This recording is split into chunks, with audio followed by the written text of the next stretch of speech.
La CTA des Pays de la Loire à vos côtés pour vous présenter les évolutions de règles applicables au 1er juillet 2023. Dans cette deuxième présentation, nous aborderons la règle 10.5 concernant l'exécution de l'engagement avec la présence de la zone d'engagement. Qu'est-ce que la zone d'engagement? Cela renvoie au cercle de 4 mètres de diamètre matérialisé au centre du terrain. Cependant, le BD de la Ligue des Pays de la Loire a validé l'utilisation du cercle de basket comme zone d'engagement pour la saison 2023-2024. Cette mesure s'applique sur l'ensemble des compétitions territoriales, y compris en championnat jeune. Que nous dit la règle? L'engagement est effectué dans n'importe quelle direction à partir de la zone d'engagement. Il est précédé d'un coup de sifflet, après quoi il doit être exécuté dans les 3 secondes. Le coup de sifflet des arbitres peut être donné lorsque le ballon se trouve à l'intérieur de la zone d'engagement et que le lanceur a au moins un pied à l'intérieur de la zone d'engagement. Le lanceur est autorisé à se déplacer à l'intérieur de la zone d'engagement, mais il n'a pas le droit de faire rebondir le ballon après le coup de sifflet. Par exemple, dribbler. Maintenant, l'engagement peut se faire en courant. Attention, le ballon doit se trouver dans la zone d'engagement. Le lanceur n'est pas autorisé à sauter. Le lanceur n'est pas autorisé à franchir la ligne de la zone d'engagement avec n'importe quelle partie du corps tant que l'engagement n'est pas considéré comme effectué. L'engagement est considéré comme effectué lorsque le ballon a d'abord quitté la main du lanceur et a complètement franchi la ligne de zone d'engagement, ou bien le ballon a d'abord quitté la main du lanceur et a été touché ou contrôlé par un coéquipier, même si cela se produit à l'intérieur de la zone d'engagement. Les coéquipiers du lanceur ne sont pas autorisés à franchir la ligne médiane avant le coup de sifflet, sauf s'ils se trouvent à l'intérieur de la zone d'engagement. Les joueurs de l'équipe qui défend doivent être à l'extérieur de la zone d'engagement. Cependant, les joueurs de l'équipe défendant sont autorisés à être immédiatement à l'extérieur de la zone d'engagement. Ils ne sont pas autorisés à toucher le ballon ou les adversaires à l'intérieur de la zone d'engagement tant que le lancer n'est pas considéré comme effectué. Sur ce premier clip, le porteur de balle a au moins un pied dans la zone d'engagement et le ballon se trouve également à l'intérieur de la zone d'engagement. Les arbitres peuvent siffler. Sur cette deuxième situation, le porteur de balle a bien un pied dans la zone d'engagement. L'autre est à l'extérieur mais dans sa propre moitié de terrain. Le ballon est aussi dans la zone d'engagement, ainsi les arbitres peuvent siffler. Il est permis pour le défenseur de toucher le ballon après qu'il ait franchi la ligne de zone d'engagement. Nous allons voir ici deux situations nécessitant une correction des positions du porteur de balle avant de siffler l'engagement. Dans ce premier clip, le joueur se trouve bien dans la zone d'engagement. Seulement, il ne maîtrise pas correctement la balle, ne lui permettant pas d'exécuter l'engagement dans les règles. Ici, les arbitres ne doivent pas siffler l'engagement, mais bien faire corriger les positions des attaquants et du porteur de balle avant de procéder à l'exécution. Dans le clip suivant, le pivot d'attaque est déjà dans une position incorrecte avant de recevoir la balle de son gardien de but. Son pied gauche et le ballon sont à l'extérieur de la zone d'engagement, dans le terrain adverse. Ici, les arbitres ne doivent pas siffler l'engagement, mais doivent faire corriger la position du pivot d'attaque avant de procéder à l'exécution. Dans les vidéos suivantes, nous évoquerons différentes situations de mauvaise exécution de l'engagement après le coup de sifflet, amenant à un jet franc pour l'équipe adverse.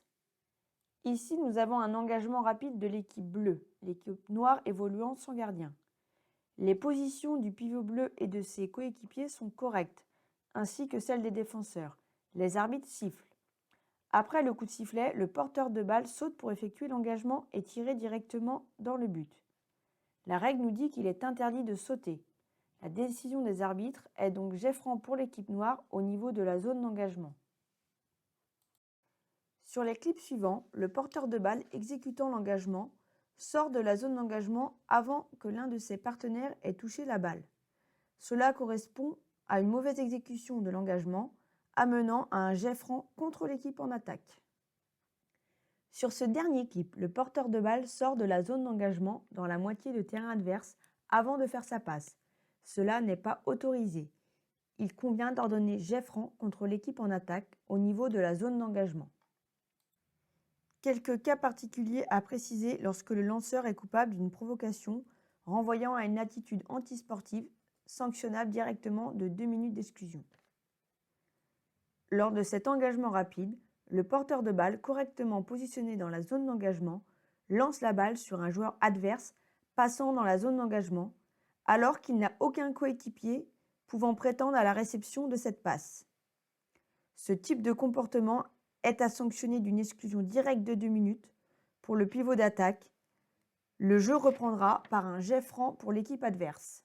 Au niveau de la zone d'engagement. La zone d'engagement va induire des modifications sur les comportements défensifs lors du repli. Lors de ces phases de repli défensif, on distingue deux situations différentes. Lorsque les défenseurs courent dans la même direction que la trajectoire de la balle, en direction de leur propre but, à proximité proche de la surface de but, si les défenseurs interviennent activement sur la relance, ils seront sanctionnés directement d'une SPA 2 minutes. S'ils sont touchés dans le dos, pas de sanction pour le défenseur.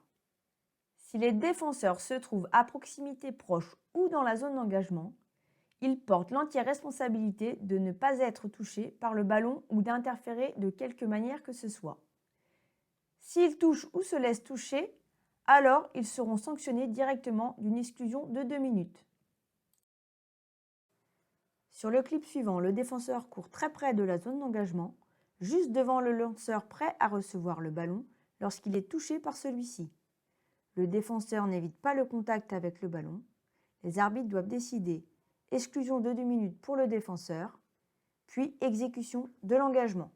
Deuxième situation possible, lorsque les défenseurs traversent et ou coupent la trajectoire de la balle, et quelle que soit leur position entre la surface de but et la zone d'engagement, ils sont responsables de ne pas couper la trajectoire de la balle. S'ils n'essaient pas activement d'éviter le contact avec le ballon, ils seront sanctionnés directement d'une exclusion de 2 minutes.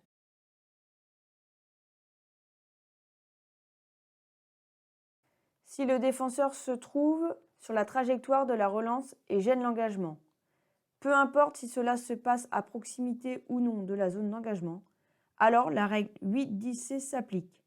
Disqualification du défenseur fautif et jet de 7 mètres pour l'équipe devant exécuter l'engagement. Sur cette seconde vidéo, le défenseur se trouve dans la zone d'engagement. Il n'empêche absolument pas l'exécution du jet. Il n'est pas sur la trajectoire entre le porteur de balle et un coéquipier de celui-ci. La règle 8-10C ne s'applique pas.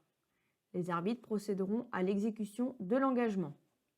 Nous vous remercions pour votre attention et nous vous donnons rendez-vous à la rentrée sur les terrains.